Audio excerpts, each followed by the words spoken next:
ఇవాళ రేవంత్ రెడ్డి గారు ఈ కాంగ్రెస్ ప్రభుత్వం ఏ విధంగా ఈ తెలంగాణ రాష్ట్రంలో రైతాంగాన్ని ఇబ్బంది పెడుతుర్రో స్వయంగా ఈ తెలంగాణ రాష్ట్రంలో ఉన్న ప్రతి రైతు గమనిస్తా ఉన్నాడు.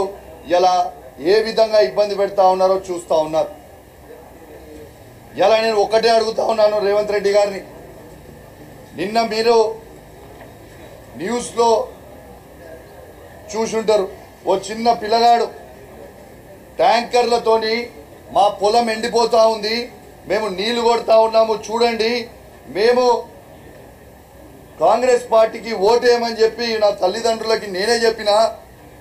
ఎందుకంటే మా తాతకి 2000 నుంచి 4000 రూపాయల పెన్షన్ ఇస్తామన్నాడు, కానీ ఆ 4000 రూపాయల పెన్షన్ రాలే, కానీ నా 4 ఎకరాల పొలం మాత్రం ఇవాళ ఎండిపోతా ఉంది అని చెప్పి ఆ చిన్న పిల్లగాడు చెప్తా ఉన్నాడు. చాలా బాధ అనిపిస్తూ ఉంది. ఇలా తెలంగాణ రాష్ట్రంలో రైతాంగం ఎంత ఇబ్బంది పడతా ఉన్నారో మీ అందరు కూడా చూస్తూ ఉన్నారు. ఇలా ఎందుకు నీళ్ళు ఇస్తలేరు, ఇలా పంట పొలాలు ఎండిపోతా ఉన్నాయి, మక్క పరేడ్లు ఎండిపోతా ఉన్నాయి, పత్తి చేన్లు ఎండిపోతా ఉన్నాయి. ఇవన్నీ కూడా ఎండిపోతా ఉంటే వీళ్ళ జలసాలు చేసుకుంటా వీళ్ళు తిరుగుతూ ఉన్నారు. ఇలా కేసీఆర్ గారి మీద కోపం ఉంటే, మా బీఆర్ఎస్ పార్టీ మీ ఎమ్మెల్యేల మీద మా మీద కోపం ఉంటే మా మీద తీర్చుకోండి, కానీ మా తెలంగాణ రైతాంగం మీద తీర్చుకోవద్దని చెప్పి సందర్భంగా తెలియజేస్తా ఉన్నాను. ఇలా కేసీఆర్ గారు ఉన్నప్పుడు నీళ్ళు ఎట్లొస్తాయి, ఇలా కేసీఆర్ గారు దిగిపోగానే నీళ్ళు ఎట్లా బంద్ అయితే అని నేను అడుగుతా ఉన్నాను. ఇలా కేసీఆర్ గారు ఉన్నప్పుడు అద్భుతమైన 24 గంటల ఫ్రీ కరెంట్ ఎట్లొస్తుంది, ఇలా చక్కగా కరెంట్ ఎందుకు రాదు అని నేను అడుగుతా ఉన్నాను.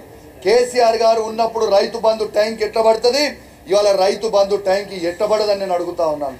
ఇలా దురదృష్టవశాత్తు ఎవరైనా రైతు చనిపోతే తెలంగాణలో ఆ రైతుకి కేసీఆర్ గారు ఉన్నప్పుడు దినవారం తిరగకంటే ముందే రైతు బీమా ఇచ్చి 5 లక్షలు ఇచ్చి ఆ కుటుంబానికి ఆదుకుంది కేసీఆర్ గారు.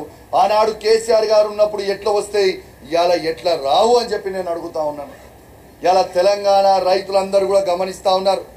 నేను చెప్తా ఉన్నాను, ప్రత్యేకంగా నా హుజరాబాద్ నియోజకవర్గంలో DBM 21, 22, 23, 20, 24 మరియు DBM 29L ఈ DBM తో నీళ్ళు ఇవ్వకుండా ఇబ్బంది పెడతా ఉన్నారు. మా చివరి ఆయకట్టులు మొత్తం ఎండిపోయే ప్రమాదం ఉంది. ఇలా మా కమలాపూర్ మండలంలో అంబాల, శ్రీరాములపల్లి, నేరెల్ల, మాదనపేట, గోపాల్పూర్, శనిగరం, ఇలా లక్ష్మీపూర్, ఇలా అదే విధంగా జమ్మికుంట మండలంలో నగురం, ఇల్లంతకుంట మండలంలో పాతర్లపల్లి, బూజ్నూర్, సీతంపేట, ఇలా వావిలాల, ఇవన్నీ కూడా చాలా ఇబ్బంది పడతా ఉన్నాం. ఇలా నీళ్లు వస్తలేవు. ఖచ్చితంగా నేను అనేక సార్లు ఇలా ఇరిగేషన్ సి గారు మాట్లాడినా, ఇరిగేషన్ డీలకి ఏఈలకి అందరు కూడా మాట్లాడుతూ ఉన్నా, పంట పొలాలు ఎండిపోయే ప్రమాదం ఉంది. ఎట్టు పరిస్థితుల్లో మీరు కంపల్సరీ నీళ్ళు ఇవ్వకపోతే ఖచ్చితంగా రైతులని తీసుకొని నేను రోడ్ ఎక్కుతా అని చెప్పి కూడా ఈ ప్రభుత్వాన్ని హెచ్చరిస్తా ఉన్నా అని చెప్పి సందర్భంగా తెలియజేస్తా ఉన్నాను. వెంటనే నీళ్లు విడిచిపెట్టండి, రైతులని ఆదుకోండి. రైతులు చివరి ఈ వారం 10 రోజులు మీరు ఇవ్వకపోతే రైతులు కష్టపడ్డ 3-4 నెలలు పడ్డ శ్రమ మొత్తం కూడా వేస్ట్ అయిపోయే ప్రమాదం ఉంది. ఇలా కేసీఆర్ గారి కంటే గొప్పగా చేసే ప్రయత్నం చేయి తప్పితే ఇంకా గొప్పగా చేసే ప్రయత్నం చేయ, కానీ ఇంకా తక్కువ చేస్తే ఇదేం పద్ధతి అని చెప్పి నేను అడుగుతా ఉన్నాను రేవంత్ రెడ్డి గారు.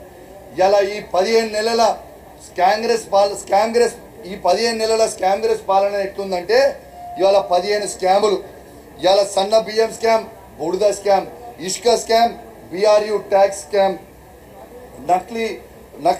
నకిలీ మద్యం స్కామ్, RTC టికెటింగ్ స్కామ్, అమృత్ టెండర్ల స్కామ్, రోడ్ల స్కామ్, TDRల స్కామ్, ఇవాళ కులగన పేరిటిన scam, Swachh bio scam, 4th city పేరిటిన స్కామ్, 20% కమిషన్ పేరిట స్కామ్, కొడంగల్ లిఫ్ట్ కాంట్రాక్ట్ల స్కామ్, లగచెర్ల భూముల స్కామ్. ఈ స్కామ్గ్రెస్ పాలన ప్రజలు మొత్తం కూడా గమనిస్తా ఉన్నారు. తస్మాత్ జాగ్రత్త అని చెప్పి సందర్భంగా హెచ్చరిస్తా ఉన్నాను.